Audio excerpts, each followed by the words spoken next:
Okay, so in ECAT MDCAT English 2024 in Baldia Town campus, we are starting the first lecture here. And today we are going to start the topic of preposition or preposition. So that is the simplest topic, the easiest topic here in aptitude, ECAT MDCAT. तो ECAT दे MDCAT दे किसी में भी दे preposition के questions आते हैं, ठीक है. और इसके अलावा भी आप जो है 9th 10th 11th 12th में आपने इसको पढ़ा होगा, ठीक है, से beginner classes में पढ़ा होगा. So what is a preposition? It is actually the part, one of the part of speech. तो एक चीज़ तो हम जानते हैं कि ये part of speech का एक part है. Noun, pronoun, adjective, verb, adverb, preposition, interjection, conjunction. इसमें से एक हमारे पास होता है preposition. How can you define it? What is a preposition? Yes. A word which is placed in a sentence to tell the position or to locate the noun. Position of a noun. Okay okay, चलो मैं एक sentence लिखता हूँ.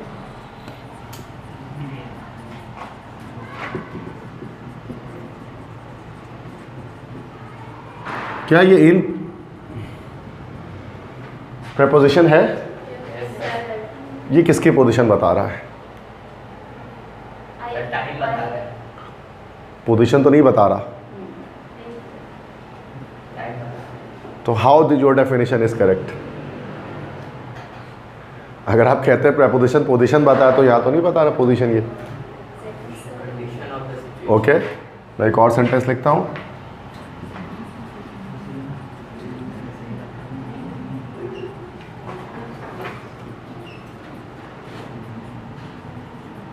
क्या ये after यहाँ पर preposition है? ये किसकी पोजीशन बता रहा है? The nurse looks after the patient. Patient की लोकेशन बता रही है.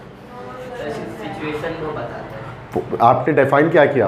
आपने डिफाइन किया कि tells you about the location of a noun. Okay, I trust in Allah. Okay, ये किसकी पोजीशन बता रहे हैं इस सेंटेंस में? उसकी पोजीशन तो नहीं बता रहा. अब अगर हम कहेंगे the marker is in my pocket तो ये पोजीशन बता रहा है. You are in the room तो ये पोजीशन बता रहा है, बट ये तो नहीं पोजीशन बता रही कोई. इट मीन्स कि something is wrong with this definition. There is something wrong, ठीक है, कुछ ना कुछ गलती है. अगरचे हम पोजीशन को दिए बिगिनर लेवल पे ये बताते हैं कि पोजीशन को शो करने वाला बड़ा प्रेपोजिशन होता है, but this is not like that. अगर हम करेक्टली देखें किसी भी दुनिया की किताब ग्रामर बुक के अंदर ये डेफिनेशन होती नहीं है प्रेपोजिशन की, ठीक है. ये हमारी खुद की बनाई हुई डेफिनेशन है जो हमने बनाई है पोजीशन. तो इसकी करेक्ट डेफिनेशन क्या है? तो the word which shows the relation of noun or pronoun with other words of sentence, ठीक है. This is the correct definition. The word which shows the relation of noun or pronoun with other words of sentence is called preposition. इसलिए हम preposition को relation showing words भी कहते हैं. That's why preposition को एक और कहा जाता है रिलेशन शोइंग वर्ड्स, ताल्लुक बताने वाले अल्फाज इंग्लिश लैंग्वेज में. रिलेशन शोइंग वर्ड्स तो ताल्लुक बताने वाले अल्फाज, वो अल्फाज जो किसी जुमले में नाउन या प्रोनाउन का ताल्लुक जुमले के दीगर अल्फाज के साथ बताते हैं, उन्हें कहा जाता है प्रेपोजिशन. Like what? अगर हम एग्जाम्पल इसमें ले लें, The cat is on the table. The बिल्ली मेज़ पर है, ठीक है. अब यहाँ पर the cat, this is actually a noun, और ये एक टेबल दूसरा एक वर्ड है इसी. अब कैट और टेबल का क्या ताल्लुक है आपस में? तो ये ऑन बता रहे हैं ना, पोजीशन के लिहाज से ताल्लुक बता रहे हैं कि वो कि बिल्ली का मेज़ के साथ ये ताल्लुक है कि वो मेज़ के ऊपर है. अगर यही अगर हम ऑन की जगह अगर हम लिख देते हैं अंडर द टेबल तो बोलता वो नीचे है मेज़ के. तो ये ताल्लुक बता रहे, रिलेशन बता रहे हैं कि कैट के टेबल के साथ क्या रिलेशनशिप है, क्या ताल्लुक है. उससे पहले उसमें पोजीशन भी बता रहा है वो, लेकिन हमेशा ज़रूरी तो नहीं है ऐसा हो. अगर मैं एक सेंटेंस लिखता हूँ, I will go there on Sunday. I will go there on Sunday. ठीक है. अब यहाँ पर जो I है, I is actually a pronoun. इसका Sunday, this is a word, it is actually a weekday. तो I का इस Sunday के साथ क्या रिलेशनशिप है, तो ये वो on बता रहा है. तो रिलेशन शोइंग वर्ड है, ताल्लुक बता रहा है कि एक जुमले का, एक वर्ड का, नाउन या प्रोनाउन का दीगर अल्फाज के साथ क्या एक रिलेशनशिप है, क्या एक ताल्लुक है. अब इसी तरह I turn on the fan, बहुत सारे हो सकते हैं, इसी ऑन को अलग अलग यूज़ में लेते हैं. तो जो डेफिनेशन है इसमें ज़रूरी नहीं है कि इसका मतलब कि प्रेपोजिशन सिर्फ पोजीशन को बताए, टाइम को ये बता सकता है, ये और भी बहुत सारी चीज़ें बता सकता है. अच्छा, इसमें अगर हम बात करेंगे कि इसके टाइप्स की बात करें, टाइप्स ऑफ प्रेपोजिशन, के प्रेपोजिशन हमारे पास कितनी तरह के होते हैं, how many types of preposition are there. तो there are 3 main types of preposition. 3 main types हैं जो हम पढ़ेंगे आज. The first one is preposition of time. Time को बताने वाले प्रेपोजिशन जो वक्त को शो करते हैं. जैसे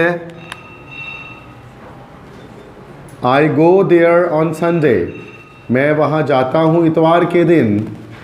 तो बेटा यहाँ पर जो संडे हो गया, this is actually a preposition of time. Time को शो कर रहा है, ये वक्त को शो कर रहा है. ऑन के बाद देखिए संडे लिखा हुआ है, टाइम है. सेकंड टाइप बेटा इसकी कहलाते हैं, this is called preposition of place. ये पोजीशन को बताता है, ये पोजीशन को शो करता है. जैसे I am on the floor, मैं फर्श पर हूँ या मैं फर्श पर खड़ा हूँ. I am on the floor, तो ये ऑन जो है ये पोजीशन बता रहे हैं, ना कि टाइम.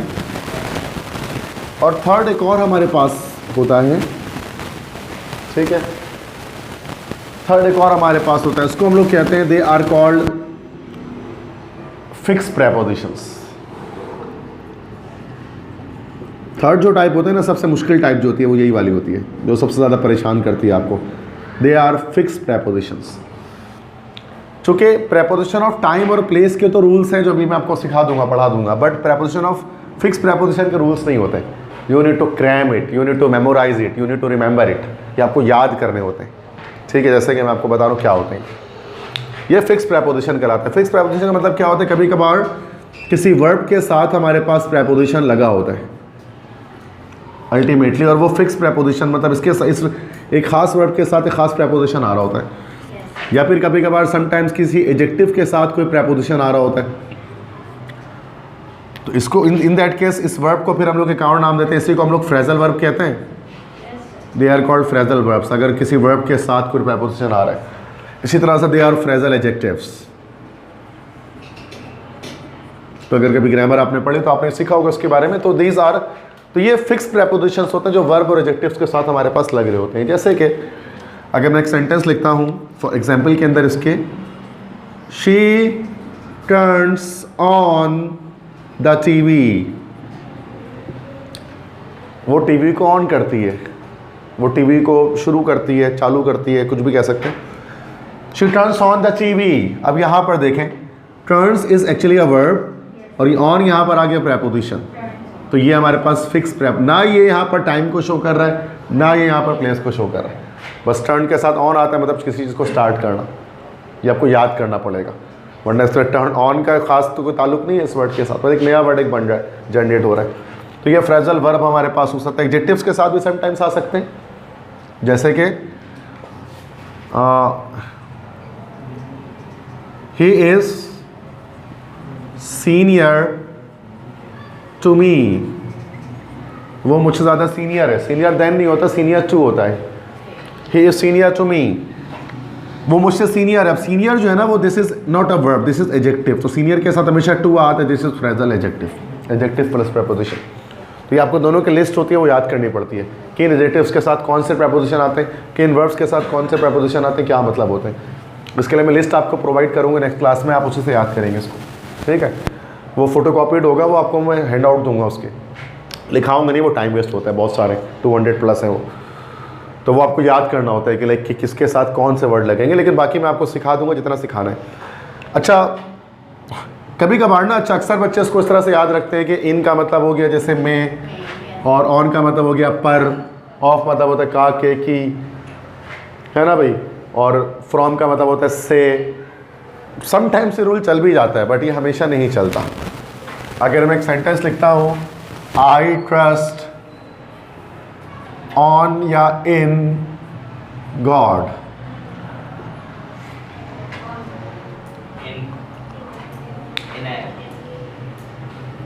जुमला है मुझे खुदा पर भरोसा है, मुझे खुदा पर भरोसा है।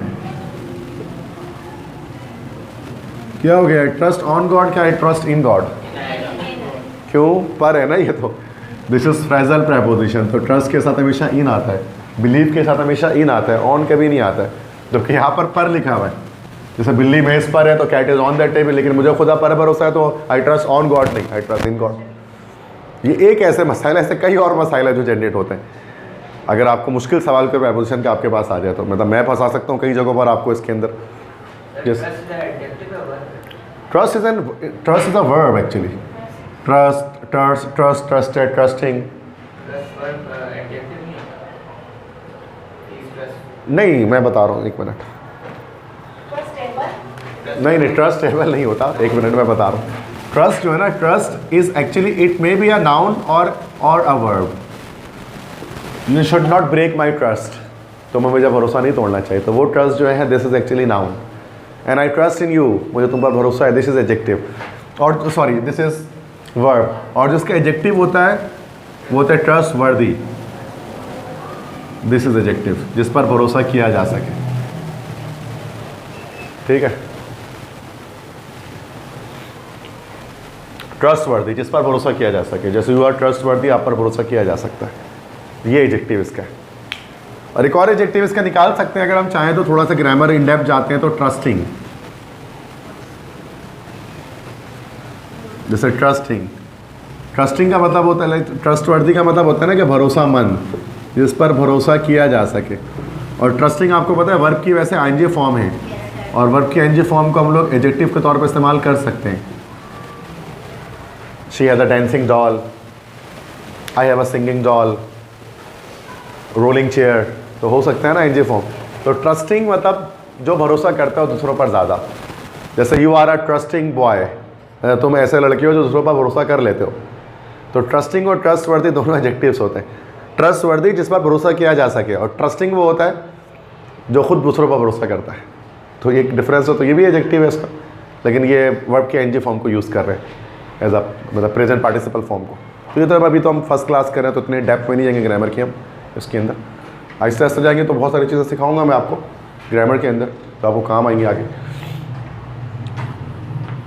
ठीक है, तो ये तो मैंने आपको बताया बेटा, टाइप्स बताएं कि 3 टाइप्स हैं प्रेपोजिशन के, preposition of time, preposition of place और फिक्स प्रेपोजिशन। और जिस तरह केमिस्ट्री पे आप मुझसे क्वेश्चंस करते हो, can also ask questions in English as well. ये भी मैं 15 साल से ही पढ़ा रहा हूँ, तो इसमें भी मेरे उतने ही स्किल्स है इतने केमिस्ट्री के अंदर मैंने बनाए हुए। ठीक है, तो उसको आप कर सकते हैं जो भी क्वेश्चंस करना चाहें इसके अंदर। बाकी फिजिक्स, मैथ्स, बायो मैंने इंजीनियर हूँ, लेकिन मैंने पढ़ाया बहुत अरसे से छोड़ा हुआ है मैंने। बता अपने दौर में फिजिक्स मैंने पढ़ी है, मैथ्स भी पढ़ाई है अपने किसी वक्तों में, लेकिन एक टाइम हुआ मुझे उसको छोड़े हुए, तो फिर मैं उस पर बात नहीं करता था। मैं आपसे कहता हूँ मुझसे उसके सवाल करो आप, फिजिक्स से या फिर मैथमेटिक्स से, तो क्या भूल चुका हूँ मैं, वो मेरे उसमें नहीं है, माइंड में नहीं है अब। बट ये तो मैं पढ़ाते ही रहता, सुबह शाम में करता हूँ ये काम, तो आप मुझसे पूछ सकते हैं इनके बारे में, इंग्लिश एंड केमिस्ट्री। ठीक है, 2 सब्जेक्ट्स। बाकी जो लॉजिकल रीजनिंग है वो भी मैं इसको करा रहा हूँ, तो आपको पता है IQ हो गया, एनालिटिकल रीजनिंग हो गया, इसके लेक्चर्स भी मैंने डाले मैं यूट्यूब पर। तो रीजनिंग के क्वेश्चंस भी मैं कराता हूँ अक्सर, तो उसमें भी काफ़ी सालों से करा रहा हूँ। तो ये अच्छे खासे सब्जेक्ट होते हैं। जीके हो गया, जनरल नॉलेज हो गई, उसकी भी अक्सर मैं करा रहा होता हूँ जीके के अंदर। वो मेरा अपना शौक है पर्सनल, चलो ये तो एक टीचिंग में। बाकी जीके मेरा अपना शौक है किताबें पढ़ना, तो उससे मैं जीके करा सकता हूँ आराम से।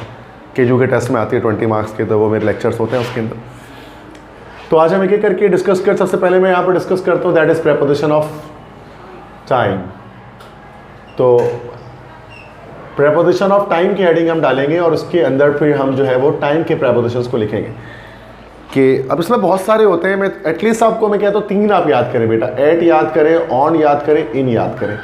इस 3 का यूजेज आपको आना चाहिए, भले कुछ और आए ना आए, वी डोंट केयर, बट ये 3 तो आने चाहिए कम से कम। They are the most used prepositions, at, on, in. ठीक है, अब कहाँ कहाँ यूज़ करते हैं इसके रूल्स मैं आपको बता देता हूँ। सबसे पहले एट के इस्तेमाल को मैं डिस्कस करता हूँ। Where we use at. At के हमारे पास जो है ना बेटा मल्टीपल यूजेजेस हैं।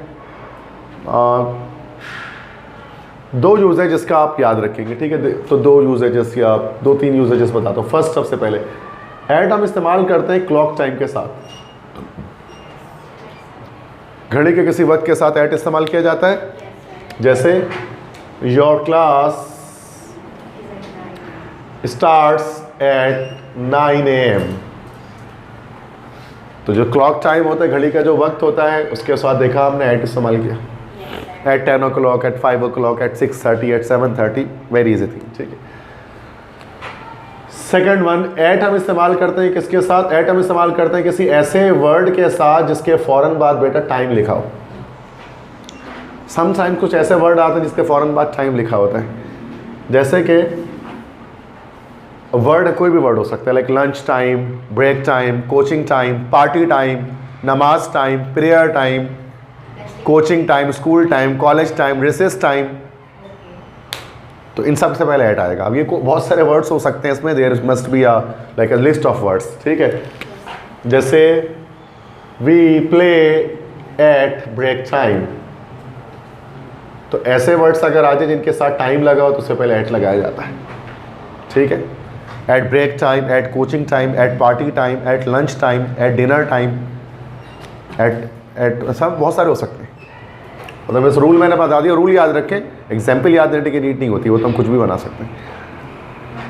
थर्ड, एक और हमारे पास है, थर्ड भी बता देता हूँ एट का एक और इस्तेमाल, एट द वीकेंड्स। जब भी हम वीकेंड्स का वर्ड लिखते हैं तो उससे पहले हम लोग एट लगाते हैं, एट द वीकेंड्स। वीकेंड्स किसे कहा जाता है? छुट्टियाँ जो हर फ्राइडे से संडे तक। No, not right. Saturday Sunday are called weekends. अच्छा, वीक का फर्स्ट डे क्या होता है हमारे पास?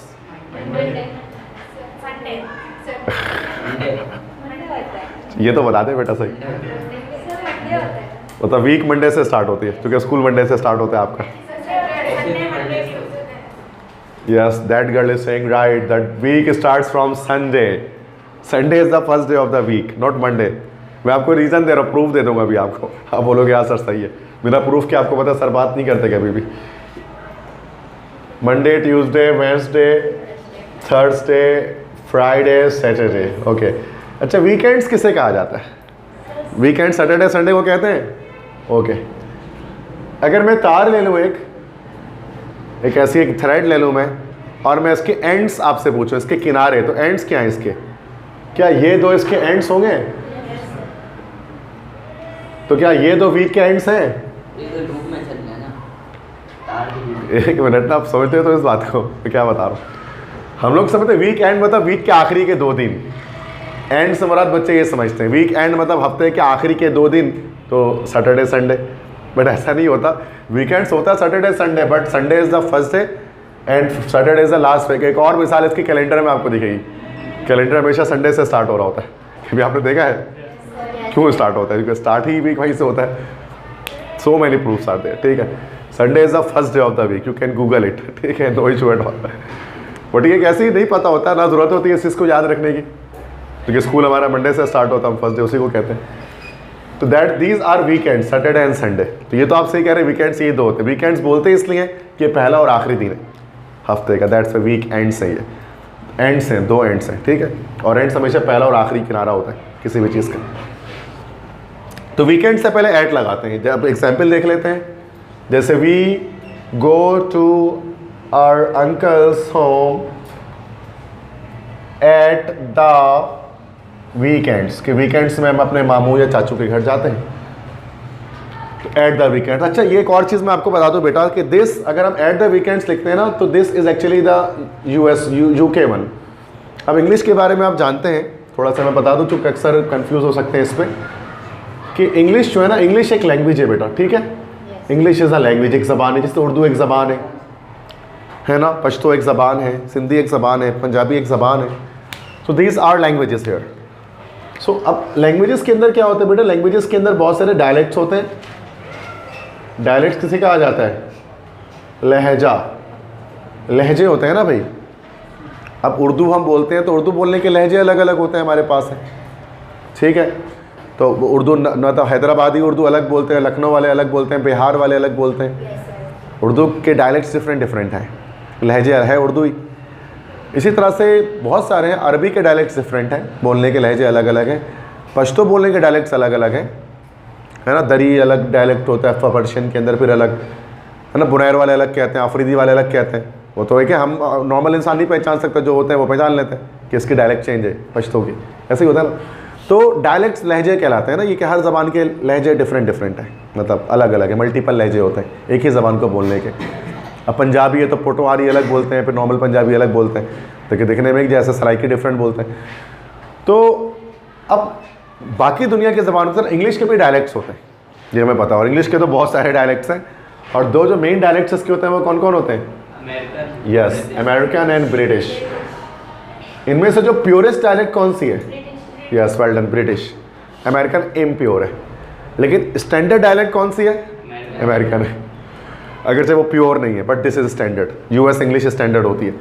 मोबाइल फ़ोन के अंदर, कंप्यूटर के अंदर यूएस इंग्लिश जो है ना वो डिफ़ॉल्ट सेलेक्टेड होती है। अगर आपने कोई सॉफ्टवेयर इंस्टॉल किया है, मोबाइल आपने लिया है, तो इंग्लिश यूएस जो है ना वो सिलेक्ट होता है ऑलरेडी। यूके आप जाकर चेंज कर सकते हैं इंग्लिश, लेकिन वरना यूएस होता है ना। और यूएस इसलिए हम जब भी कंप्यूटर में जब कलर माइक्रोसॉफ्ट वर्ड यूज़ करते हैं, कलर को ऐसे लिखते हैं ना, तो नीचे ऐसे रेड बना देता है, बोलते गलत स्पेलिंग लिखी है आपने। अब सर सही तो लिखा है कलर, जब आप उसको रेड लेफ्ट क्लिक करके जब आप चेक करते हो ना, तो वो बोलता है यू नहीं आएगा। हम परेशान हो जाते हैं कि ये क्या हो रहा है, क्योंकि वो नीचे आप देखो डिक्शनरी में इंग्लिश यूएस सेलेक्ट हुई होती। तो डिफ़ॉल्ट इंग्लिश यूएस है, तो दुनिया कलर को यू लगा के नहीं लिखती, बस COLOR लिखती है। ऐसे मैं बता रहा हूँ जो अमेरिकन रूल होता है।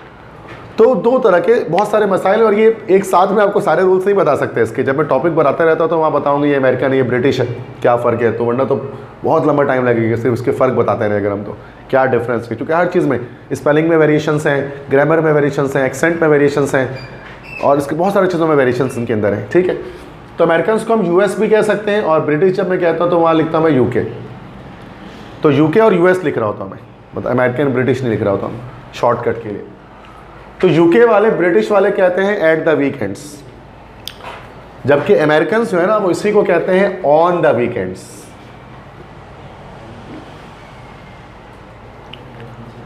On the weekends is actually US Americans. Americans कहेंगे we go to our uncles home on the weekends, British कहेंगे एट द वीकेंड्स। अब हम क्या लिखेंगे? हम तो फंस गए कि हमें क्या लिखना होगा सर अगर टेस्ट में आ गया तो। यस, डिफ़ॉल्ट हमें अमेरिकन एप्टीट्यूड। अच्छा, ये हमारी जो इंटरमीडिएट की इंग्लिश होती है ना, फर्स्ट ईयर सेकेंडरी की, वो ब्रिटिश इंग्लिश पर बेस करती है पूरी। 9th 10th first year secondary की जो इंग्लिश हमने पढ़ी है एकेडमिक्स के अंदर, वो टोटल ब्रिटिश इंग्लिश है। लेकिन एंटी टेस्ट में जो इंग्लिश आती है वो अमेरिकन होती है, ठीक है। तो उसके लिए हमें अमेरिकन रूल्स को फॉलो करना पड़ता है। That's why we use on the weekends बजाय एट द वीकेंड्स के। तो उसके बजाय हम लोग ये इस्तेमाल करते हैं। अगर से बात दोनों सही है, लेकिन आंसर तो एक ही सही होगा ना, आंसर की में उनके दोनों तो हो नहीं सकता, तो हम ऑन द वीकेंड्स लगाते हैं बजाय एट द वीकेंड्स के, सही है। और के बाद जबकि दोनों सही, बट चूँकि हम MCQs कर रहे हैं तो हमें एक ही लगाना है, तो हमें तो दोनों नहीं लगाना। नेक्स्ट है सेकंड। अब हम देखते हैं ऑन, कि सर ऑन को कहाँ इस्तेमाल करते हैं। ऑन का बेटा सिर्फ एक ही यूज़ है, there is only one usages of on, ठीक है। ऑन का बस एक इस्तेमाल होता है इंग्लिश लैंग्वेज में। ऑन हम इस्तेमाल करते हैं plus a particular day, a specific day, a particular day, किसी मखसूस दिन के साथ, a particular day which is of 24 hours, मतलब 24 घंटे का जो एक दिन होता है, वन डे को मल्टीपल तरह से शो करते हैं और सबके साथ ऑन लगाते हैं, ठीक है। एक सिंगल डे की बात की जाएगी तो ऑन लिखा जाएगा। अब सिंगल डे को कितनी तरह से लिख सकते हैं मैं आपको ये दिखाता हूँ।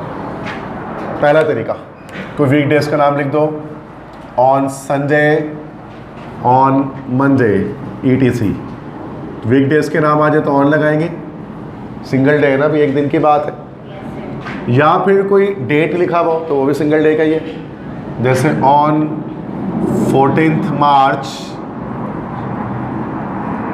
On 25th December, on 14th अगस्त 1947।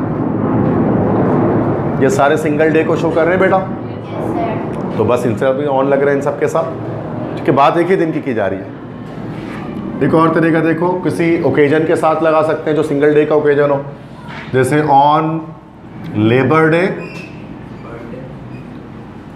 मतलब पहले मैं कुछ ओकेजन्स लिख दूं, on Kashmir day, on Pakistan resolution day, तो ये भी तो हमारे पास कुछ डेज हैं। या फिर जैसे कि आपने बताया, बिल्कुल सही कहा, ऑन हिज बर्थडे,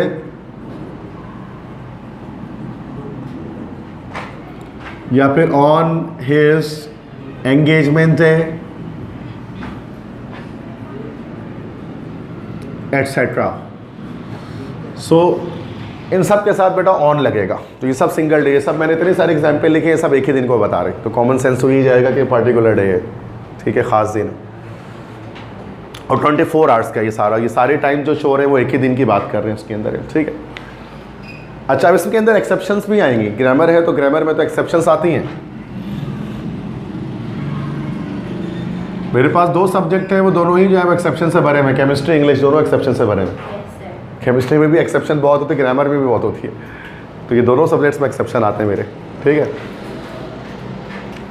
तो केमिस्ट्री में तो बहुत ज़्यादा आते हैं। वो मैंने एक वो जोक में देख रहा था, उसके अंदर वो कह रहे थे कि केमिस्ट्री विद 2 किताबें दी थी ना, एक लगा था केमिस्ट्री विदाउट एक्सेप्शन, तो इतनी सी किताब थी, पतली सी किताब थी, और एक केमिस्ट्री विद एक्सेप्शन इतनी मोटी किताब थी कि केमिस्ट्री से एक्सेप्शन हटा दो तो किताब इतनी सी हो जाएगी। केमिस्ट्री की एक्सेप्शन ही वाले होता है ना उसके अंदर, अब नॉर्मल ट्रेंड्स, अब नॉर्मल रूल्स और ये वो, तो ख़ास तौर पे इनऑर्गेनिक के अंदर तो बहुत मिलेगा आपको एक्सेप्शन। तो या ग्रामर में भी एक्सेप्शंस आपको मिलती हैं, ठीक है। अब एक्सेप्शंस क्या है इसमें, देखो ऑन हम इस्तेमाल करेंगे, और मतलब कभी कभार होता है कि सिंगल डे की बात हम करते हैं बट उसमें हम ऑन इस्तेमाल नहीं करते हैं, जैसे कि तो we don't use any preposition before next, each, every, last। अगर ये वर्ड्स आ जाए नेक्स्ट, ईच, एवरी, लास्ट, तो हम फिर कोई उससे पहले कोई प्रेपोजिशन इस्तेमाल नहीं करते। जैसे कि एग्जांपल देता हूँ, we went to a picnic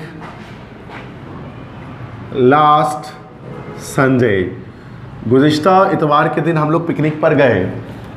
अब बेटा यहाँ ऑन लास्ट संडे नहीं होगा, अगर यहाँ पर आपने गलती से, चलो मैं लिख कर कट कर देता हूँ ताकि आपको पता लगे कि कॉमन मिस्टेक है। अगर यहाँ पर हमने ऑन लिख दिया ना तो ये गलत हो गया, यहाँ ये ऑन नहीं होगा, बस we went to a picnic last Sunday, we went to a picnic last Sunday, I will go to a picnic, एक minute, I will go to a picnic next Monday, I visits my uncle's home every Tuesday, every Sunday.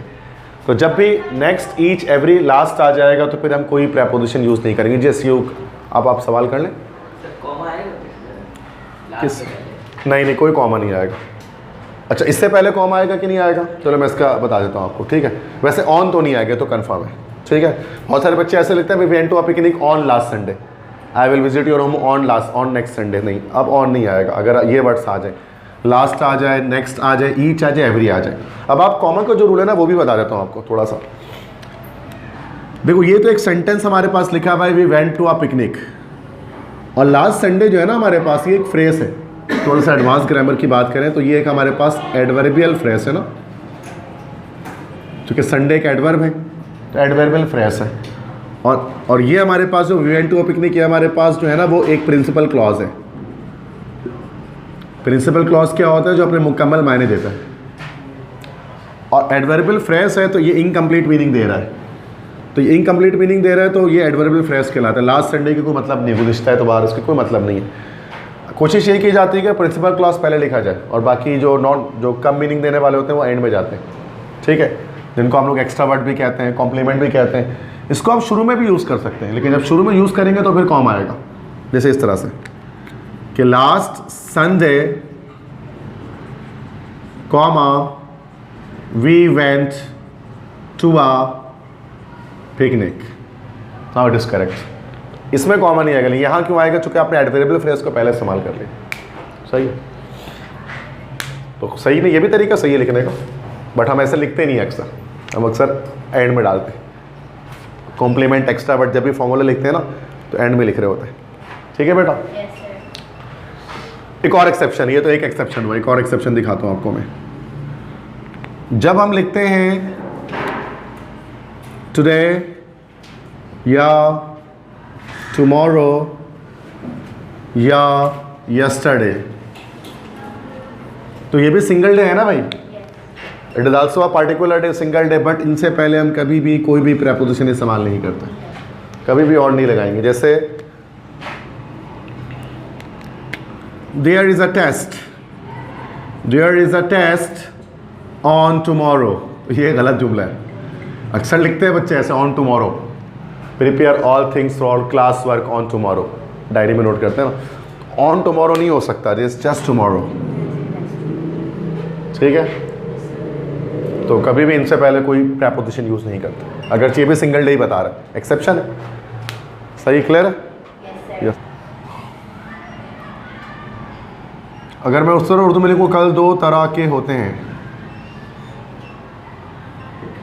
ये कभी भी यार question जो है ना हमारे पास होते हैं कि वो नहीं बनने वाले। जैसे कल दो तरह के होते हैं,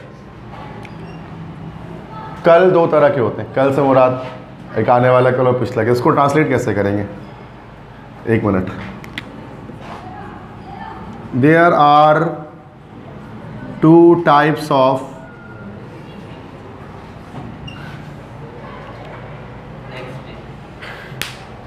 फंस जाता है ना तो अब क्या बनाएंगे इसको, ये तो एक मसला है ना। There are two types of tomorrow या there are two types of yesterday,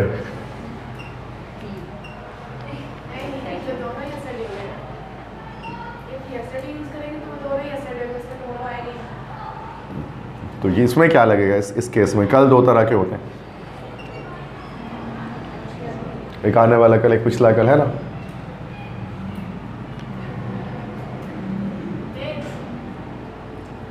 days तो 7 तरह के होते हैं दो तरह के थोड़ी ना होते हैं, दिन हो गए ना, डेज तो दिन हो गए कि दिन 7 तरह के होते हैं। Yes,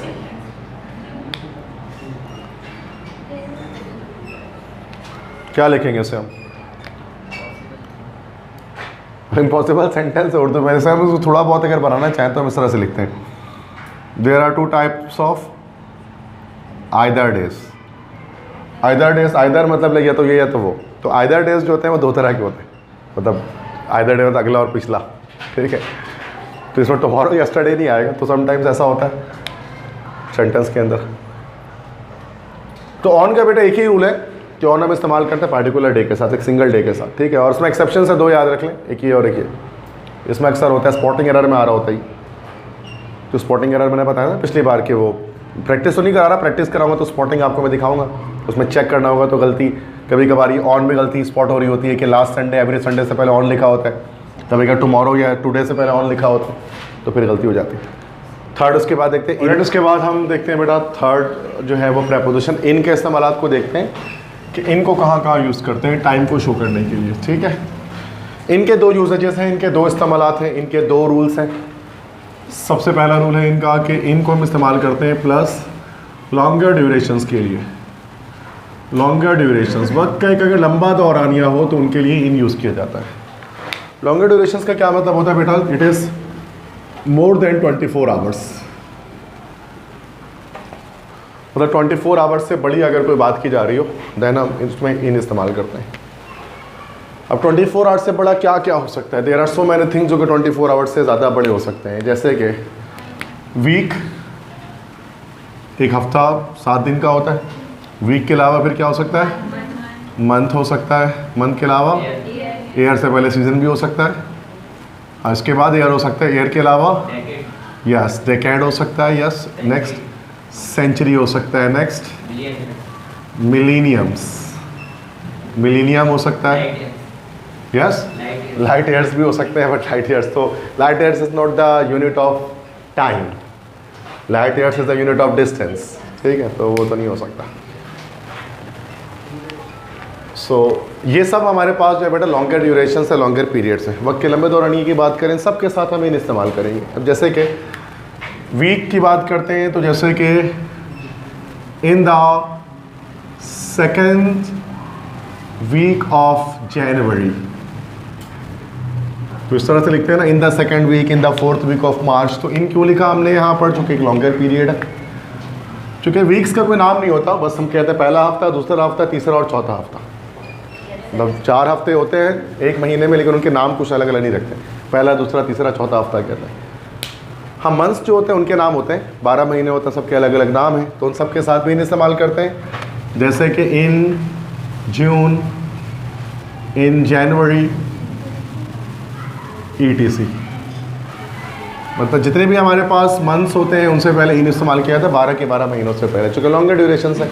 I was born in June, he was born in March, Pakistan came in to being in August. Yes, in a couple of days, in a few days, बिल्कुल इन आता है। I will call you in a few days, कुछ देर में मैं आपको call करूँगा। Season से पहले हम इन इस्तेमाल करेंगे। अब सीज़न बहुत सारे हो सकते हैं, like in the summer, in the winter, in the autumn, है ना भाई, इन द स्प्रिंग, जितने भी सीजन्स होते हैं, मौसम होते हैं, उन सबसे पहले हम इन इस्तेमाल करते हैं। अच्छा, इसमें क्या होता है बेटा कि जब हम इन इस्तेमाल करते हैं ना, तो समटाइम्स ये होता है कि लाइक जैसे in the autumn, autumn means like के ख़िज़ा का मौसम, पतझड़ का मौसम। अच्छा, ये जो है ना ऑटम जो है ना, वो पता है कि सिर्फ हमारे पास जो है ना वो ब्रिटिश कहते हैं ऑटम, अमेरिकन्स क्या कहते हैं पता है इस मौसम को? Yes, right, they call it fall, in the fall season. तो इन द फॉल, तो ये अमेरिकन्स कहते हैं इन द फॉल, ब्रिटिश कहते हैं इन द ऑटम। तो एक डिफरेंस है ये। तभी जो हमारे यूनिवर्सिटी में एडमिशन होते हैं ना, जो अभी होते हैं जुलाई अगस्त में, उसको फॉल एडमिशन्स कहते हैं, या फॉल सेमेस्टर कहा जाता है उसको। और बाद में जो होते हैं फिर उसको स्प्रिंग कहते हैं, मौसम बाहर के एडमिशन्स, दाखिले, ठीक है। तो वो जाके फिर नवंबर दिसंबर में हो रहे होते हैं, सितंबर नवंबर। तो ये सीजन्स हैं। तो in the autumn, in the fall एक ही बात है, फॉल अमेरिकन्स कहते हैं, ऑटम ब्रिटिश कहते हैं। ईयर्स से पहले भी हम इस्तेमाल करते हैं, ईयर्स से पहले like in 1947, in 2006, in 2024, ETC। तो कोई भी ईयर हो सकता है भाई, वट एवर, ठीक है। इसके बाद डिकेड्स से पहले भी, डिकेड्स किसे कहा जाता है? डिकेड्स मीन्स दिहाई, उर्दू में कहते हैं दिहाई, 10 सालों को कहते हैं ना भी, 10 ईयर्स। जैसे ये अभी जो डिकेड चल रहा है उसको कौन सा डिकेड्स कहेंगे पता है? अभी जो डिकेड चल रहा है हमारा, इसको कहेंगे 2020s, इस तरह से लिखते हैं। ये 2020s का जो होगा वो कब चलेगा? ये 2020 से स्टार्ट हुआ और ये 2029 तक चलेगा, ये 10 साल। उसके बाद 2030s स्टार्ट हो जाएगा। जब हम कहते हैं ना कि एक चीज़ को 1940s के ज़माने की बात है, तो 1940s से मुराद 1940 से लेकर 1949 तक। तो हम इनसे पहले इन लगाते हैं ना, जैसे इन 2020s, इन 1940s, ये भी एक लॉन्गर पीरियड है, दैट्स व्हाई। वो कॉमन सेंस वाली बात है, रूल्स याद करने की ज़रूरत नहीं, खुद ही जहन में आएंगे। सेंचुरी, सदी, 100 ईयर्स, इनसे पहले भी इन लगाते हैं। अभी कौन सी सदी चल रही है? 20 का 21st जनवरी सेंचुरी, यस। तो in we are living in the 21st century, तभी तो इन लगाते हैं 21st सेंचुरी। तो ये तो 100 साल का अरसा होता है। In the 17th century, in the 16th century, कुछ भी हो सकता है ऐसा। मिलीनियम, मिलीनियम कहा जाता है 1000 ईयर्स को, 1000 साल का अरसा मिलीनियम कहलाता है। अभी कौन सा मिलीनियम चल रहा है? 20 मिलीनियम? नो, 20,000 साल हो गए तो 2 मिलीनियम चल रहा है, ये भी गलत। 3rd millennium, yes, 3rd millennium है ना, ये तीसरा शुरू हो चुका है, दैट्स व्हाई। जैसे हमने 21वीं सदी जैसे शुरू हो गई है, शुरू हुई ना, ख़त्म थोड़ी ना हुई है। सन 2100 में जाकर ख़त्म हो गई ना, 2100 में। इसी तरह से 2000 चल रहा है, ये 3rd मिलीनियम है, ये ख़त्म हो जाएगा 2099 2999 के बाद जाके ख़त्म हो गई। तो मिलीनियम्स 1000 ईयर्स को कहा जाता है। तो अभी 3rd मिलीनियम है, 21st सेंचुरी है, और साल है 2024, ठीक है, 2024। कहने का मकसद सबके साथ इन लग रहा है। यू कैन सी के हर किसी वर्ड्स के साथ हम यहाँ पर इन लगा रहे हैं, ठीक है, समझ में आ गया सबको? Yes, sir. तो इनका ये पहला इस्तेमाल है। इनका एक सेकंड यूजेज, इन हम लोग इस्तेमाल करते हैं किसके साथ बेटा? इन इस्तेमाल करते हैं पार्ट ऑफ द डे के साथ। Part of the day.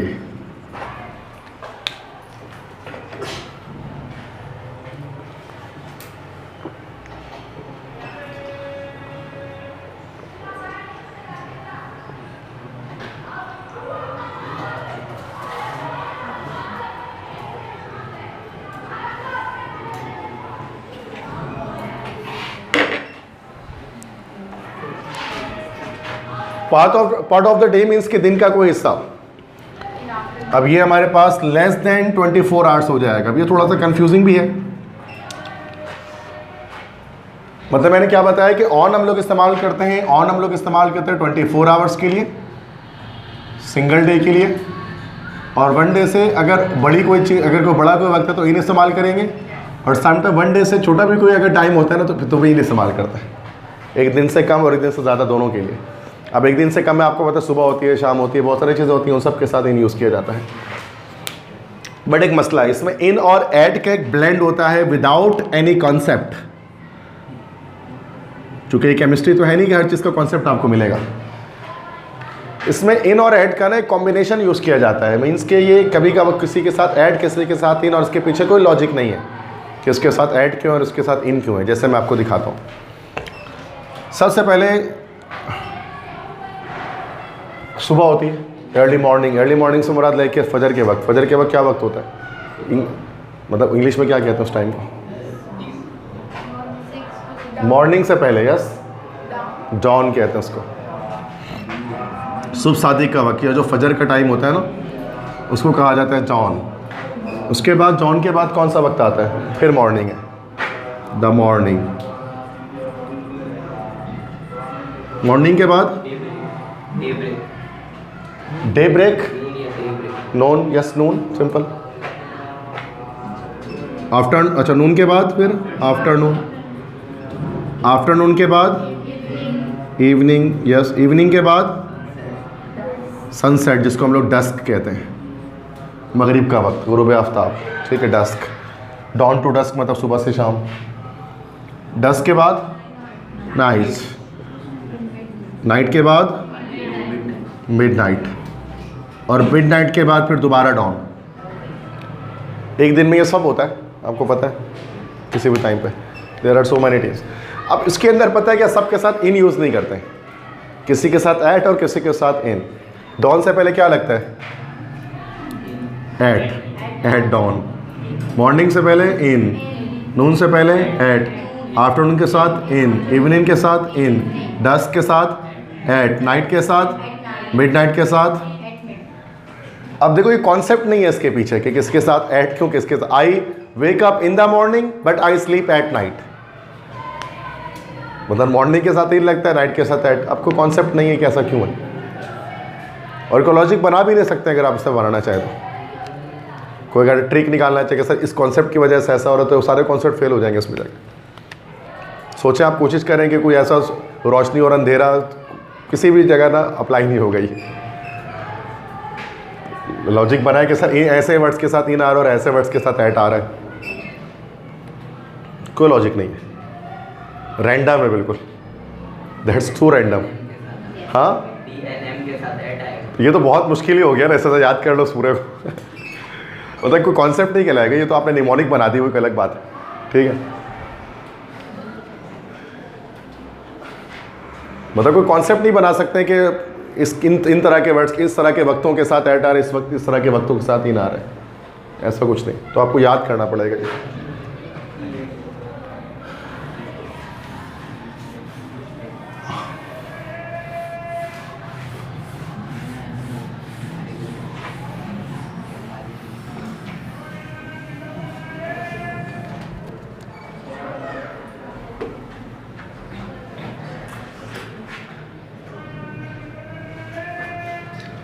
अच्छा, इसके बाद क्या आपके पास है, कुछ एक्सेप्शन भी है बेटा इस रूल के अंदर। There is an exception here. और वो एक्सेप्शन क्या चीज़ है कि लाइक अगर मैं ये लिखता हूँ कि I go to my uncle's home on या इन संडे मॉर्निंग। अब यहाँ क्या होना चाहिए, ऑन संडे मॉर्निंग या in Sunday morning? On Sunday morning. देखिए संडे मॉर्निंग तो संडे की सुबह है, तो पार्ट ऑफ द डे है।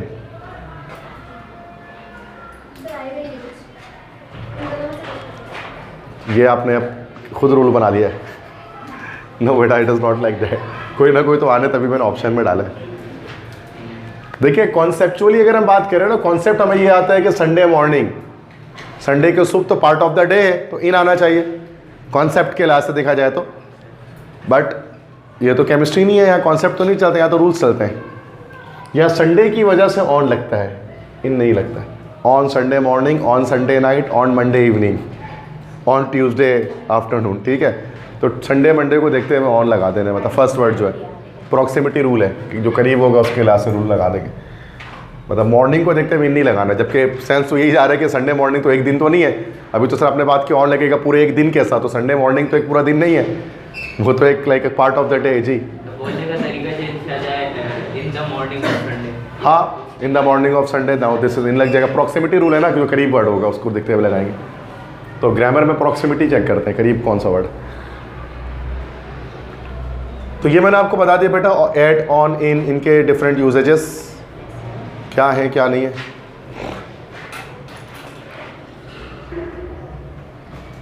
अच्छा, इसी में ना नाइट के साथ जो है ना, ये एट जिनके साथ आते हैं ना उनके साथ इन भी आ सकते हैं। जैसे जब हम एट नाइट कहते हैं ना, तो एट नाइट का मतलब होता है लाइक एवरी नाइट्स। जब एवरी नाइट की बात की जाएगी तो एट नाइट, और कम सा इन द नाइट भी हो सकता है जब हम किसी स्पेसिफिक नाइट की बात करेंगे, ठीक है। स्पेसिफिक नाइट की बात करेंगे, जैसे कि I eat dinner at night, I sleep at night. मैं रात में खाना खाता हूँ, मैं रात में सोता हूँ, एट नाइट लगाते हैं। लेकिन अगर स्पेसिफिक नाइट की बात की जाए तो इन द नाइट भी हो सकता है, पास्ट इंडेफिनिट टेंसेस के अंदर। जैसे कि I went to a marriage ceremony yesterday and I ate biryani in the night, ठीक है। मैं कल एक शादी में गया और मैंने रात में बिरयानी खाई। अब चूँकि मैं ख़ास नाइट की बात कर रहा हूँ तो इन द नाइट लिखते हैं। I met with my old friend in the night, कि एक रात में अपने दोस्त से मिला, तो एट नाइट नहीं होगा उस वक्त। At night means every night, और इन द नाइट मीन्स एक स्पेसिफिक नाइट, ठीक है। तो जरूरी नहीं है कि नाइट के साथ हमेशा एट इन भी आ सकता है। जिनके साथ एट आर उनके साथ इन भी आ सकता है अगर हम रेगुलर बेसिस पर बात करें। लेकिन इन हमेशा इन जो इसके साथ आ रहा है ना उसके साथ इन ही लगेगा, चाहे वो स्पेसिफिक हो चाहे हर बार हो। जैसे I ate paratha in the morning, तो वो भले वो ख़ास मॉर्निंग हो या हर मॉर्निंग हो, एक ही बात है। लेकिन ऐड के साथ थोड़ा मसला है। ऐड जो लगता है वो सिर्फ उनके साथ जो कि एवरी की बात कर रहे हैं, हर रात हर दिन की बात कर रहे हैं, और स्पेसिफिक की बात करें तो इन लगेगा, ठीक है। तो ये भी थोड़ा सा कंफ्यूजिंग रूल है, आप याद रखिएगा इसको। और अक्सर बच्चे का, सर आपने कहा था नाइट से पहले तो इन नहीं लगता, तो इन लगा हुआ है यहाँ पर, देखिए तो ये इसलिए आ रहा होगा समटाइम्स, वो किसी स्पेसिफिक नाइट की बात कर रहा हूँ। सही है। देखिए ये सब चीज़ें ना, रूल्स जो है ना, रूल्स डिफरेंट ग्रामर की चीज़ों से हम लोग यूज़ करते हैं, निकालते हैं। अब चूँकि हमारे पास सिंध बोर्ड जो है उसने कोई ग्रामर की बुक रिकमेंड तो की भी नहीं है हमें। सेकेंड ईयर में जैसे कि आप पढ़ते हैं तो उसमें ग्रामर बुक तो कोई नहीं है। 3 बुक्स भले आपके पास, उसमें नॉवल बुक है, उसमें आपके पास प्रोज बुक है, उसमें आपके पोम पोइट्री है, लेकिन ग्रामर बुक कोई नहीं है। और ग्रामर के नाम पे बस नरेशन आती है सेकेंड ईयर के अंदर, उसके अलावा और तो कुछ भी नहीं आता। सेकेंड ईयर के कोर्स में सिर्फ नरेशन है, सेक्शन सी में 10 नंबर का जो आएगा 40% में से। उसके अलावा you can not find anything more. तो उसके लिए फिर ये कि ग्रामर बुक आपकी मर्ज़ी की होती है, जो अलग यूज़ करें। मैं किसको यूज़ करता हूँ, तो मैं तो यूज़ करता हूँ प्रैक्टिकल इंग्लिश यूजेज। अगर आप बोलते हो सर ये आप कहाँ से लिखते हैं, कहाँ से आपको ये रूल्स पता है, तो बेस्ट बुक जो मुझे लगी है अपनी ज़िंदगी में तो ये है प्रैक्टिकल इंग्लिश यूजेज, और लिखने वाले इसके ऑथर है माइकल स्वैन, ठीक है। अमेरिकन ऑथर है माइकल स्वैन। तो कभी ग्रामर पढ़ना हो तो आप इस बुक से पढ़िएगा, practical English usages by Michael Swan, ठीक है। So this is the best book in English grammar, अगर देखा जाए कि रूल्स के लिहाज से, एप्टीट्यूड के लिहाज से, अगर ग्रामर अगर आप अपनी बेहतर बनाना चाहते हैं तो। बुक्स और बहुत सारी है, रेंडन मार्टिन भी है, रेमंड मर्फी भी है, जॉन ईस्टवुड भी है, बहुत सारे। लेकिन जो मुझे पसंद है, मुझे ये पसंद है, ठीक। ख़ास तौर पर एप्टीट्यूड के लिए अगर आप भी पढ़ना चाहें तो उसको पढ़िएगा। अमेरिकन ऑथर है। उर्दू ऑथर्स वैसे नहीं लिखते इतना ज़्यादा ना, मतलब इतना ग्रामर पे उस तरह ग्रिप वाले नहीं लिखते चीज़। उर्दू में है किताबें, बट वो इतनी अच्छी नहीं है ग्रामर के अंदर, मतलब उनके रूल्स इतने अच्छे नहीं हैं उनके अंदर। तो अगर आप ये पढ़ेंगे तो उसमें आपको बहुत ज़्यादा, चूँकि एक अमेरिकन ही ज़्यादा बेहतर बता सकता है या कोई एक इंग्लिश स्पीकिंग करने वाला इन चीज़ों के बारे में। तो मैं इसी को फॉलो करता हूँ। मेरे लेक्चर्स अगर आप नोट डाउन करेंगे तो आप देखेंगे कि सर ने वहीं से कॉपी किया सारे लेक्चर्स जो इस किताब के अंदर मौजूद है। अक्सर बच्चों को अंदाज़ा नहीं होता सर आप कहाँ से पढ़ा रहे, तो मैं बता रहा हूँ। नोट्स वगैरह तो कोई फॉलो नहीं करते इसके अंदर में, बाकी आपको दूंगा प्रैक्टिस के लिए, वो एक अलग चीज़ है, बट उसमें ग्रामर नहीं हो, उसमें सिर्फ प्रैक्टिस क्वेश्चंस होंगे। ग्रामर आपको यही पढ़ने जो मैं क्लास में बता रहा हूँ, ठीक है। तो मसला यहाँ तक समझ में आ गई बात। इसके बाद क्या होता है हमारे पास, कुछ हमारे पास होते हैं preposition of like place.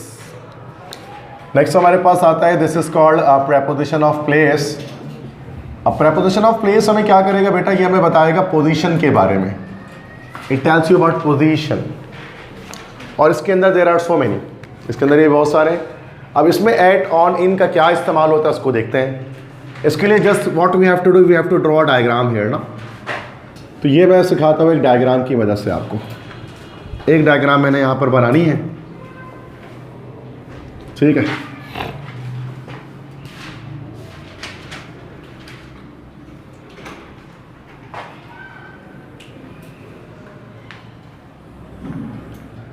Diagram like एक टेबल टाइप की मैं यहाँ पर मैं जो है वो ड्रॉ करूँगा इसमें, तो क्या आप क्लियर हो सके आपको प्रेपोजिशन ऑफ प्लेस के बारे में कि क्या चीज़ होती है। तो यहाँ पर मैं लिखता हूँ, यहाँ पर this is rest, this is rest, this is motion and this is also motion, मतलब movement, something like movement like, ठीक है। जब तो ये कॉलम्स मैंने बना दिए।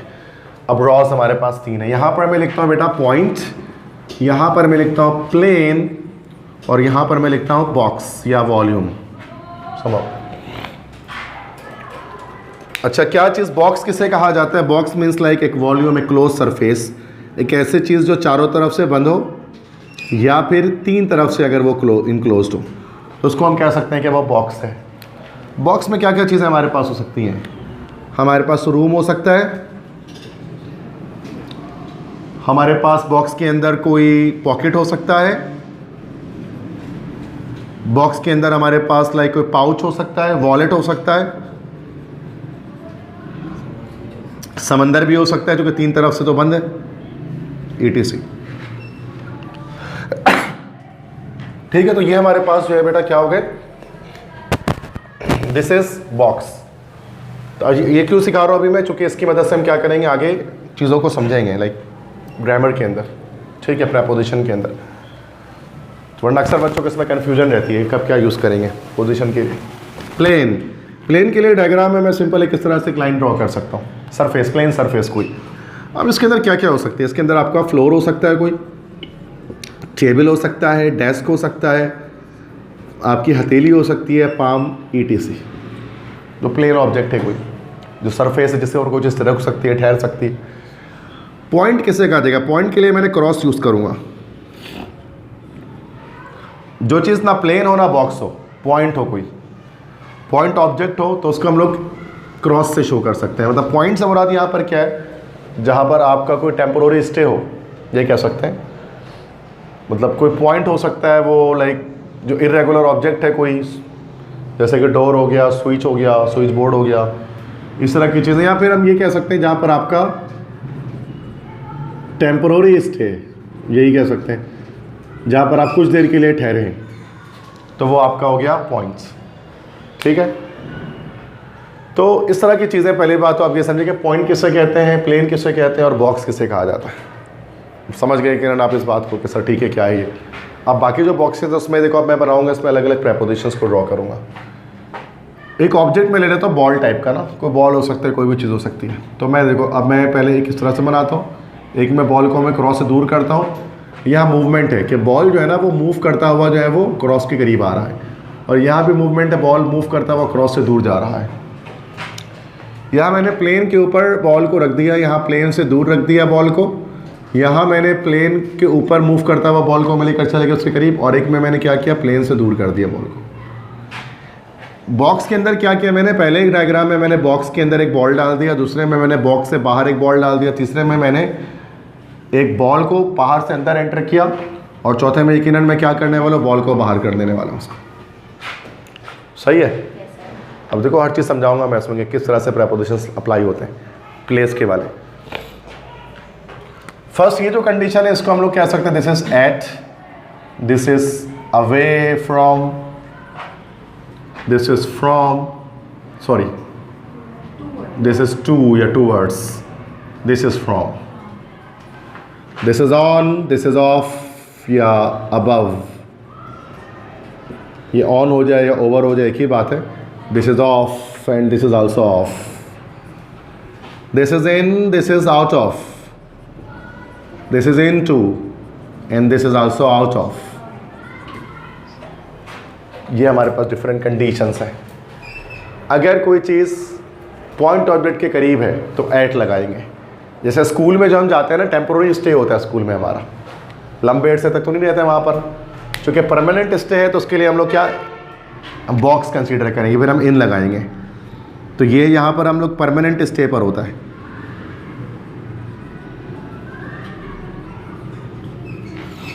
ठीक है, जैसे आई एम इन पाकिस्तान. और अगर स्कूल जा रहे हैं तो स्कूल तो एक लिमिटेड अमाउंट ऑफ टाइम के लिए जा रहे हैं तो एट लगाएंगे. जैसे कि मिसाल लिखता हूँ मैं, ही इज़ एट स्कूल, वो स्कूल पर है. ठीक है, करीब है, स्कूल के अंदर है, स्कूल के पास है, ही इज़ एट स्कूल. और अगर वो स्कूल से दूर है तो हम कहेंगे he is away from school, वो स्कूल से दूर है. और अगर वो स्कूल जा रहा है तो फिर ही इज़, मोशन आ गया ना इसमें, he is going to school, to आ गया. He is going at school तो नहीं कहेंगे वो, क्योंकि मूवमेंट है. अगर वो स्कूल से घर आ रहा है तो he is coming from school. That's very simple. तो इसको कोई उर्दू में याद करने की ज़रूरत नहीं है, बस आप इस तरह डायग्रामेटिकली इसको देख सकते हैं कि क्या मतलब है. ठीक है, एट कब लगेगा, अवे फ्रॉम कब लगता है, टू कब लगता है, फ्रॉम कब लगता है. ठीक है, इसमें रेस्ट है, चीज़ें दूर हैं, बस उसमें मोशन है, मूवमेंट करते हुए चीज़ें इधर उधर जा रही हैं. अब जैसे प्लेन की बात करेंगे, अब कुछ इस प्लेन ऑब्जेक्ट के ऊपर, जैसे अगर वो फर्श के ऊपर खड़ा है तो क्या कह सकते हैं, he is on the floor, over the floor भी कह सकते हैं. On and over they are same things, थोड़ा स्लाइड सा डिफरेंस होता है वरना सेम ही होता है. हाँ, अगर वो फ्लोर से ऊपर मिसाल के तौर पे किसी चीज़ पर खड़ा हुआ है, डेस्क के ऊपर खड़ा हुआ है, किसी बच्चे को सज़ा मिली और वो डेस्क के ऊपर खड़े हैं, तो अब ये ऑन द फ्लोर नहीं है, फिर क्या हो जाएगा, he is of the floor. Of या फिर अबव भी कह सकते हैं ना भाई, अबव द फ्लोर. मतलब इस तरह की कंडीशन है, फ्लोर ये रहा तो ऊपर खड़ा, भले वो किसी मतलब हवा में नहीं खड़ा होगा, डेस्क पे किसी खड़ा होगा, इस तरह से कोई भी चीज़ हो सकती है. And he is on the desk, yes he is on the desk but of the floor. सही है ना भाई. तो ये डेस्क पर, मतलब डेस्क के लिए अगर चीज़ यहाँ पर, अगर ये ग्लास ये है यहाँ पर रखी हुई है, if the glass is lying here, तो the glass is on the desk but it is off the floor. Floor के लिहाज से ऑफ है, अबव है, बट डेस्क के लिहाज से ऑन है. तो वो तो कंडीशन डिपेंड करती है ना कि किसी चीज़ को हम कैसा ट्रीट करते हैं, किस तरह से हम ट्रीट करेंगे. अब जैसे ये मार्कर मैंने अपने हाथ पे रखा है, the marker is on my hand. ठीक है, अब ये तो अगर ऊपर रख दो the marker is off my hand, नीचे रख दो the marker is under my hand, सामने रख दो the marker is in front of my hand, पीछे रख दो the marker is behind my hand, है ना. अगर मैं इसको न्यू करके पकड़ लो the marker is in my hand, box बन गया ये. ऐसे है तो ऑन माई हैंड, ऐसे है तो इन माई हैंड. तो इतना सा फ़र्क है इन ऑन का और इनका. तो डिपेंड करते हैं तो स्टूडेंट पर कि वो किस तरह से उसको ऑब्जर्व कर रहा है. बात समझ ना कि कैप को अगर मैं इस तरह रखता हूँ तो ये कैप तो हमारे पास जो है वो ऑन के केस में आ रहा है ना, ये the cap is on my hand. लेकिन इसी कैप को मैं बंद कर लूँ हाथ को तो अभी इन हो गया ना, ये बॉक्स बन गया ना अभी ये. वरना तो हम पाम को तो सर, अब तो पाम को लिखा कि सर ये तो पाम तो सर ये प्लेन है, लेकिन चाहे तो हम उसको बॉक्स भी बना सकते हैं, बॉक्स बन गया. तो डिपेंड करते हैं, तो कॉमन सेंस है आपका ही जो काम करना चाहिए. रट्टा तो नहीं काम आएगा यहाँ पे, हमारा कॉमन सेंस काम आएगा. ओके, अगर कोई चीज़ मूव करते हुए अगर कोई चीज़ आ रही है ज़मीन पर तो फिर, सॉरी ये मैंने गलत लिख दिया यहाँ पर, ये ऑफ नहीं होगा. इसको, ये एक अलग प्रेपोजिशन होता है, इसको हम लोग कहते हैं ऑन टू. ये ऑन टू कहलाता है. ठीक है, ऑन टू मीन्स कोई चीज़ अगर मूव करते हुए फर्श पर है, जैसे he jumped on to the floor, मतलब उसने डेस्क से छलांग लगा दी ना अगर फर्श पे, तो he jumped on to the floor. ठीक है. The bowler pitch the ball on to the bowler ball on to the pitch, pitch पर उसने इसी तरह से मूव करते हैं ना, बॉल यूँ करके पिच करवाती है। इसी तरह कोई चीज़ मूव करते हुए बाहर भी जा सकती है, जैसे प्लेन टेक ऑफ कर रहा होता है, the plane took off the runway, off मतलब मूव करते हुए कुछ चीज़ बाहर जा रही है। तो he jumped off the floor, उसने फर्श से छलांग लगाई और फर्श से छलांग लगा के मिसाल के तौर पे किसी डेस्क वगैरह पर आ गया, किसी भी चीज़ पर आ गया। तो ये मूवमेंट हो रही है यहाँ पर, यहाँ मूवमेंट नहीं हो रही है सिंपल। अब अगर इनकी बात करते हैं, इनमें जैसे he is in the room, वो कमरे में है, he is in the room, वो कमरे में, कमरे के अंदर है। अब कमरे के अंदर पहले वो दौड़ता भागता रहे, कुछ भी करे, इन है, जैसे he is running in the room, he is dancing in the room, he is teaching in the room, he is jumping in the room. Room के अंदर वो कुछ भी करते रहे, इन ही आएगा, क्योंकि रूम के अंदर मूवमेंट हो रही है ना। हाँ, अगर कोई चीज़ रूम से बाहर हो तो फिर क्या हो जाएगी, आउट ऑफ, वो कमरे से बाहर है, he is out of the room. Into, आप कोई चीज़ मूव करते हुए कमरे के अंदर आ रही है या फिर बॉक्स के अंदर जा रही है। यस यस, द टीचर, बिल्कुल, the teacher came into the room. Into क्यों कह रहे हैं, क्योंकि वो बाहर से अंदर की तरफ आए हैं। तो मूवमेंट अगर बाहर से अंदर की तरफ हो तो इनटू, और अंदर ही मूव हो रहा है तो इन ही है, ठीक है। और मूव करते हुए बाहर जाए तो भी आउट ऑफ, जैसे he went out of the room, है ना भाई, वो कमरे से बाहर चला गया। तो ये बड़ी एक आसान चीज़ होती है, मतलब इसको समझना को इतना मुश्किल नहीं है, बस थोड़ा कॉन्सेप्ट हमें होना चाहिए प्रेपरेशन ऑफ प्लेस का, कि कब क्या। इसको उर्दू में नहीं पढ़ सकते हैं, इसको हम इसी तरह डायग्रामेटिकली ध्यान में रखते हैं कि क्या सिचुएशन आ रही है, उसके लिहाज से क्या लगाना हमें, ठीक है। अब ये इसमें एक्सेप्शंस भी हो सकती हैं, there are exceptions here, exceptions हो सकती हैं। बिना एक्सेप्शन के तो आपको पता ग्रामर है ही नहीं। अब यहाँ बहुत सारे सवाल आप रेस कर सकते हैं, तो पहले मैं खुद जो एक्सेप्शंस हैं वो मैं आपको बता दूँ, then we will talk next.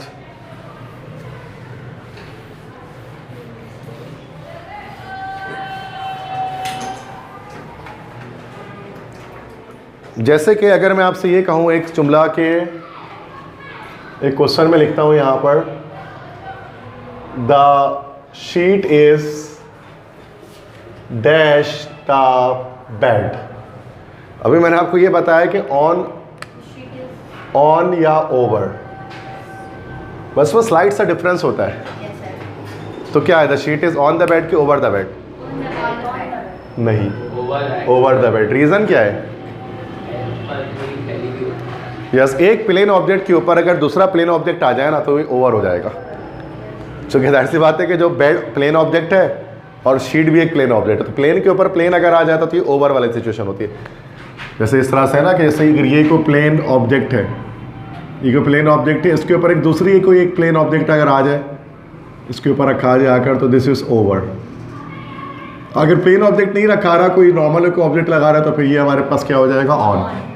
क्योंकि डिफरेंस है, हल्का सा डिफरेंस है, तो दोनों में यही बात कर, पर डिफरेंस है। इसी तरह से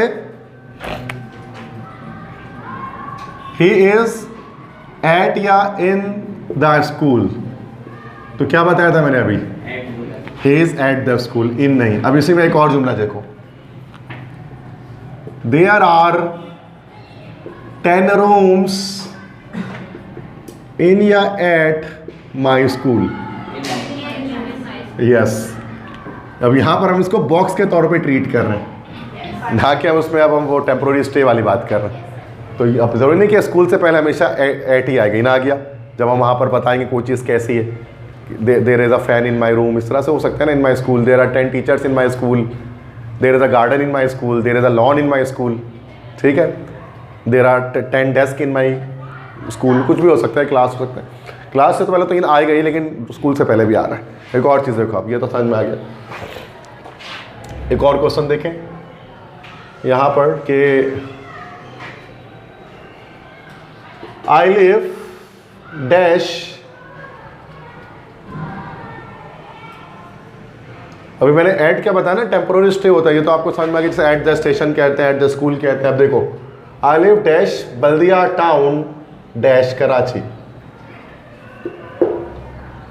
अब मैं यहाँ पर दो एट इन, अच्छा दोनों ही आपका परमानेंट स्टे है ना?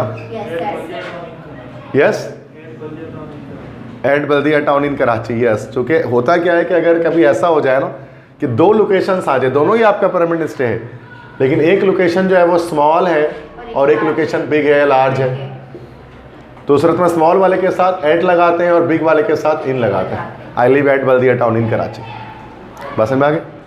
तो ये भी एक एक्सेप्शन है, जबकि है दोनों आपका परमानेंट स्टे है। लेकिन अगर सिर्फ बल्दिया टाउन होगा तो I live in Baldiya town, सही है ना भाई। इसी तरह से अगर एक और जुमला लिखो, आई live dash Karachi dash Pakistan, अब बताओ उसका क्या होगा? आई लिव एट कराची इन पाकिस्तान। तो अब देखो कराची से पहले एट आ गया। ये डिपेंड करेगा कौन सा स्मॉल है कौन सा बिग एरिया, उसके लिहाज से। ठीक है, तो ये हमारे पास प्रेपोजिशन ऑफ प्लेसेस कहलाते हैं। इसके अलावा और भी हो सकते हैं। I live in Karachi at Pakistan, no, this is not the correct way. I live, देखो आई लिव वैसे होता तो रूल तो यही होता है कि हमेशा छोटी चीज़ का नाम, जो स्मॉल एरिया का नाम पहले लिखा जाता है, फिर बिग एरिया का नाम बाद में होता है। That's why Karachi should come before Pakistan. अगर आप नहीं भी ऐसा करते हैं, आप I live dash Pakistan dash Karachi लिख रहे हैं, तो I live in Pakistan at Karachi, ठीक है। स्मॉल और लार्ज का रूल लगेगा इसके अंदर, भले आप उसको रैंडम आगे पीछे कर दो, कोई फ़र्क नहीं पड़ता। ठीक है, ठीक है, कोई मसला इसमें? तो ये चीज़ हमारे पास हो गई। इसके अंदर हमने प्रेपोजिशन ऑफ प्लेसेस को देखा। इसके बाद हमारे पास जो है ना बेटा फिक्स प्रेपोजिशन होते हैं, थर्ड टाइप है जिसको हम कहते हैं फिक्स प्रेपोजिशंस। अब फिक्स के अंदर क्या होता है कि फिक्स के अंदर हमारे पास जो है ना बेटा कि ये जस्ट इसके अंदर हमारे पास कुछ मेमोराइजेशन होती है। इसमें जैसे इतने सारे रूल्स में इसमें बता रहा हूँ, तो यहाँ रूल्स नहीं है, देयर आर जस्ट मेमोराइजेशन। इसमें याद करना होता है। तो एक लिस्ट होती है, तो मैं आपसे शेयर करूँगा, जिसमें वर्ब प्लस प्रेपोजिशन और एडजेक्टिव प्लस प्रेपोजिशन होंगे। तो वो आप जो है ना वो उसको आप याद रखिएगा। इसका मैं आपको PDF भी प्रोवाइड कर दूंगा उसकी ना। तो मेरा नंबर अगर आपने नहीं लिखा तो ये नंबर है 0300-215-2272। आप इस पर क्या करें, ये मेरा अपना व्हाट्सएप नंबर है, मैं आपको दे रहा हूँ यहाँ पर, ठीक है। ग्रुप पे शायद आप ऐड हैं, बल्दिया की जो ECAT MDCAT का ग्रुप बना हुआ है, लेकिन इस पर ये मेरा अपना व्हाट्सएप नंबर भी आप लिख लें। इस पर आपको ये है कि आप PDF वगैरह है ना, अगर आप मुझे मैसेज अपना नेम, कैंपस और क्लास, नेम और कैंपस मेंशन कर देंगे ना, तो मैं गर्ल्स बॉयज़ का अलग ग्रुप बनाकर आपको PDF के लिए अलग से ग्रुप बना दूंगा, जिसमें मैं खुद ऐड होऊंगा एज एडमिन, तो मैं PDF आपको भेजता रहूँगा। तो ये ज़्यादा बेहतर है, क्योंकि फिर मल्टीपल ग्रुप्स को मैनेज करना मुश्किल होता है मेरे लिए। तो ये आप व्हाट्सएप नंबर है, लिख लिया, अपना नाम और कैंपस ये शो कर दीजिएगा, ताकि मैं जो PDFs होंगे ना रिक्वायर्ड, या वीडियो होगी, लेक्चर्स होंगे, वो मैं आपको भेज दूँगा। जो रिकॉर्डिंग हो जाएंगे ना उसके बाद भेज दूंगा, चूँकि रिकॉर्डिंग तो चल रही है अभी हमारी 9 बजे से। ठीक है, अगर हम यहाँ पर 3 अगर जो है ना वो अगर एंटिटीज़ को बना दें, 3 पर्सन्स आर देयर, 1 2 3, ठीक है, और ये this is A, this is B, this is C। तो A is dash B, A का B के साथ क्या रिलेशन है? तो A B के साथ खड़ा है ना भाई, तो इसको हम कहते हैं कि A इज़ बाय B। ठीक है, A जो है वो B के साथ है, या A is standing bye B, या A बाय की जगह हम लोग बिसाइड भी कह सकते हैं। एक बिसाइड्स होता है, वो तो अलग होता है, उसके अलावा वाला बिसाइड्स, और बिसाइड मतलब बराबर में, या बिसाइड के अलावा हम लोग इसको कह सकते हैं next to. Next to, A is next to B, मतलब उसके साथ है। अच्छा, अगर हम ये इस तरह से कहें बेटा कि B is dash A and C, तो क्या हो जाएगा ये? Yes, well done, this is between. दो चीज़ों को जब मेंशन किया जाए। लेकिन अगर हम ऐसा कहते हैं B is dash the boys, नहीं, देखो अभी अगर आपने मेंशन नहीं किया ना चीज़ों को कि चीज़ें कितनी है, नहीं, अमंग द बॉयज़, बिटवीन और अमंग में ये फ़र्क होता है। अगर आपने मेंशन कर दिया तो बिटवीन है, अगर मेंशन नहीं किया आपने, बस बॉयज़ कह दिया, अब ये नहीं पता 2 है 3 है 4 है, तो फिर अमंग लगेगा। B is among the boys के दरमियान में, दरमियान ही है, बिलीव में दरमियान, अब आप इसमें दरमियान होता है। अच्छा, अगर हम इस तरह से बना दें बेटा कि अगर हम इस तरह से बनाएं लाइक दैट, 2 लोगों को हम इस तरह से डिज़ाइन कर दें, ठीक है ना, लाइक दैट। अब इसको मैं A कह देता हूँ, इसको मैं B कह देता हूँ, और मैं यहाँ से देख रहा हूँ ना, तो A इज़ डैश B, यहाँ से मैं देख रहा हूँ A और B का क्या ताल्लुक है? यस, ये तो देखने वाले से ताल्लुक रखता है ना कि इधर से देखने वाले अलग बात करें, इधर से देखने वाले। यहाँ से मैं देख रहा हूँ तो ए जो है बी से पहले है ना, तो हम यहाँ पे लिखते हैं A is in front of B, ऐसा ही है ना। और इधर से देखेंगे तो A is, yes, A is behind B. उधर से देखेंगे तो रिवर्स हो जाएगा, यस, ठीक है। अच्छा, अगर इस तरह से अगर लिखा जाए कि अगर यूं करके अगर एक हो कि दो लोग आमने सामने इस तरह से खड़े हो, ए बी, अब क्या है, ए इज डैश बी, और मैं सामने से देखता हूँ ऐसे करके, यही गलती है। जैसे कि ये वो सिचुएशन है जो मेरी और आपकी है, मैं यहाँ खड़ा हूँ, आप मेरे सामने ऐसे हो, तो I am dash you, no, that's wrong. यही गलती है जो अक्सर लोग करते हैं ग्रामर के अंदर। इन फ्रंट ऑफ ये नहीं होता, इन फ्रंट ऑफ तो सूरत में जैसे कि अगर मिसाल के तौर पे आपका नाम क्या है बेटा? सादी, और आपका नाम ताहा। सादी इज इन फ्रंट ऑफ ताहा, ये है रूल। अभी आप सही है, इन फ्रंट ऑफ, ठीक है, दोनों के फेसेस इस तरफ है। लेकिन यहां पर जब मैं आपके सामने हूं तो इन फ्रंट ऑफ नहीं है, टुवर्ड्स भी नहीं होता। इसको हम लोग कहते हैं opposite to. A is opposite to B, you are sitting opposite to me. Opposite to मतलब सामने, पीछे नहीं, सामने। इसके मिसाल इसको मैं देता हूँ ना कि अक्सर होता है कि आपके घर कभी एड्रेस में लिखा होता है ना कि फला जगह जो है ना अपोजिट बैंक अल्फला, तो क्या मतलब होता है इसके? सामने है ना बैंक अल्फला के, अपोजिट बैंक अल्फला के, बिल्कुल अपोजिट है, जस्ट अपोजिट है, जस्ट सामने है, सही है, क्योंकि दोनों के फेसेस एक दूसरे की तरफ होते हैं। अब आपके घर का जो फेस है वही बैंक का फेस उसके सामने, दैट्स वाई, सही है। तो ये अपोजिट कहलाता है, A is opposite to B, towards of movement में आएगा ना। अच्छा, अगर हम इस तरह से लिख दें, एक आखिरी बताऊंगा उसके बाद बस टाइम एंड हो गया, क्लास को ख़त्म करूंगा। ए बी, ये दो लोग दोबारा से आ गए, आखिरी सवाल करूंगा आपसे आज का। ए इज डैश बी, ये क्या है? अवे फ्रॉम ने साथ में खड़े में, अवे फ्रॉम कहाँ से? आसपास है, अवे फ्रॉम नहीं, अवे फ्रॉम तो ये अलग हो, ये अलग दूर खड़ा हो गए। बिहाइंड तो ये वाले सीन में आते जब दोनों के फेसेस एक तरफ हो, जैसे ताहा इज बिहाइंड सादी। एडजेसेंट नहीं, एडजेसेंट तो आमने सामने, ये भी एडजेसेंट है। आफ्टर तो ये वाले केस में आएगा। अच्छा, इन जो है ना, इन बिहाइंड का मतलब होता है ना, जैसे यहाँ से देख रहा हूँ तो आफ्टर इसको ये बोल सकते हैं ना कि ए इज आफ्टर बी, बाद में नहीं। पता है इसको क्या कहते हैं? इसको हम लोग कहते हैं against. A is standing against B, ये अगेंस्ट कहलाता है, ये अगेंस्ट प्रपोजिशन है। इसको अक्सर पता है कहाँ इस्तेमाल करते हैं, मैं बता रहा हूँ। The ladder is dash the wall, जब लिखा जाता है ना जुमला तो क्या लिखते हैं? अगेंस्ट द वॉल लिखते हैं। रीज़न यही होता है कि इसके फेसेस दोनों के अलग अलग होते हैं, लैडर के फेस अलग होता है और वॉल का फेस दूसरी तरफ होता है, that's Y against the wall लिखते हैं, सही है। तो लैडर के साथ हमेशा अगेंस्ट द वॉल लिखा जाता है। तो ये भी है, डायग्राम्स के थ्रू आप ना इसको समझ सकते हैं चीज़ों को कि लाइक कब क्या यूज़ कर रहे हैं। ये सिचुएशंस पे डिपेंड करती है इन वर्ड्स को। तो अक्सर हम इसको रॉन्गली यूज़ कर रहे होते हैं इन वर्ड्स को, तो हमें पता होना चाहिए करेक्ट यूजेज क्या है, ठीक है। तो बाय का आई थिंक कि आपको समझ में आ गया ना भाई, बाय मतलब बराबर में। अच्छा, इसी बाय को फिर हम अलग जगहों पर भी इस्तेमाल कर सकते हैं, वो एक अलग रूल है। अब इस बाय को हम पैसिव वॉइस में भी इस्तेमाल के जरिए, जैसे कि the mango is written by me, cricket is played by me, तो वो बाय होता है जरिए। एक बाय ट्रांसपोर्ट के लिए इस्तेमाल किया जाता है, like I go, he goes to Saudi Arabia by aeroplane, by train, by bus. I went to Hyderabad by bus, transport के लिए।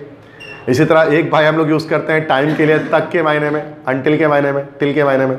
आई will reach here by 9 o'clock, I will reach your home by 7 o'clock, 7 बजे तक मैं तुम्हारे घर पहुंच जाऊंगा, bye 7 होता है ना ये। तो बाय के तो अलग अलग भी यूजेजेस हमारे पास हैं, ठीक। यस, बाय की जगह थ्रू आ सकता है। थ्रू किस सेंटेंस, किस सेंस में? जैसे आपने कहा प्लेन बाय प्लेन, तो through. No no no, no no, by plus transport होगा, थ्रू नहीं होगा। बाय और ऑन फुट होगा। अगर पैदल जाता तो बाय फुट गलत होता है, बोलते हैं ना बाय फुट आए, तो बाय फुट नहीं होता, ऑन फुट है ना। You are coming to coaching centre by bus और ऑन फुट, बाय फुट गलत जुमला है, फुट के साथ ऑन लगाया जाता है, बाय फुट नहीं होता, ठीक है, क्लियर है।